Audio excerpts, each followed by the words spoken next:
SSC GD के लिए हमारा ये क्वेश्चन काफी ज्यादा इंपॉर्टेंट है। ये हमसे यहाँ पे पूछ रहा है कि निम्न में से कौन सा संवहन यानी कि कन्वेक्शन का एक व्यवहारिक उदाहरण है। ये कन्वेक्शन संवहन हमारा फिजिक्स का टॉपिक है, साइंस का। तो चलिए एक बार इसको समझते हैं। होता क्या है कि ऊष्मा संचरण के 3 तरीके होते हैं, यानी कि हीट के ट्रांसमिट होने के।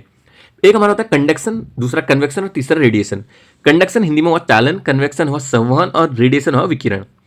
तो जैसा कि आप यहाँ पे देख सकते हैं, अगर कोई बर्तन में पानी है, उसे गर्म कर रहे हैं, पहला फिगर देखिए आप, तो उसका जो हैंडल छूने पे हमें गर्मी लगती है, उसे हम कंडक्शन कहते हैं, यानी कि चालन। इसमें जो माध्यम होता है वो ठोस होता है, सॉलिड, यानी कि जैसे बर्तन का हैंडल, और ये हमेशा डायरेक्ट कॉन्टैक्ट से होता है, सीधे संपर्क से। अब कन्वेक्शन यानी कि संवहन, ये होता है गैसेज या फिर लिक्विड में, यानी कि द्रव्य या गैसों में। ये होता है कणों की गति से, मूवमेंट ऑफ पार्टिकल। पानी के अंदर जो पार्टिकल है, इनके मूवमेंट की वजह से कन्वेक्शन होगा।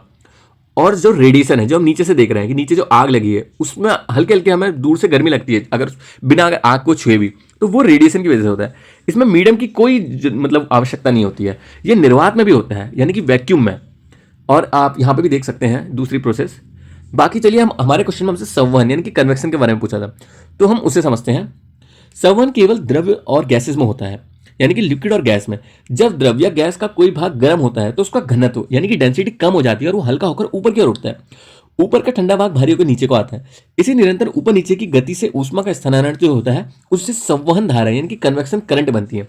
ये आप देख सकते हैं यहाँ पे, ये ऊपर को आया, नीचे ऊपर के जो भारी होकर नीचे को आए। इस तरह से हम अगर एक लाइन में कहें तो कणों की गति और ऊष्मा का स्थानांतरण, इसी को संवहन कहते हैं।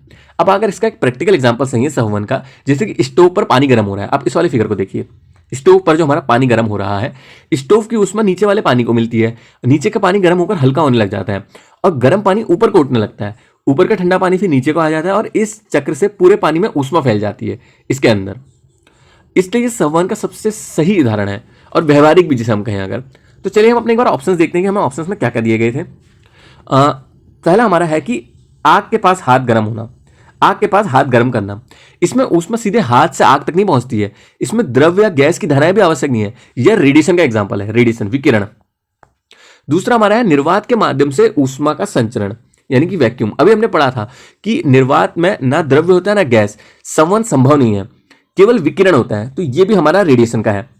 तीसरा हमारा है धातु में ऊष्मा का स्थानांतरण। धातु ठोस होता है, ऊष्मा कण से कण पहुंचती है, यानी कि हीट जो होता है वो पार्टिकल से पार्टिकल पास होता है। तो ये हमारा कंडक्शन का एग्जांपल है। तो ये तीनों ही हमारे इसके संवहन के एग्जांपल नहीं है। चौथा हमारा है स्टोव पर पानी गर्म करना। हमने अभी इस एग्जांपल को समझा था और यही इसका यहाँ पे सही आंसर है।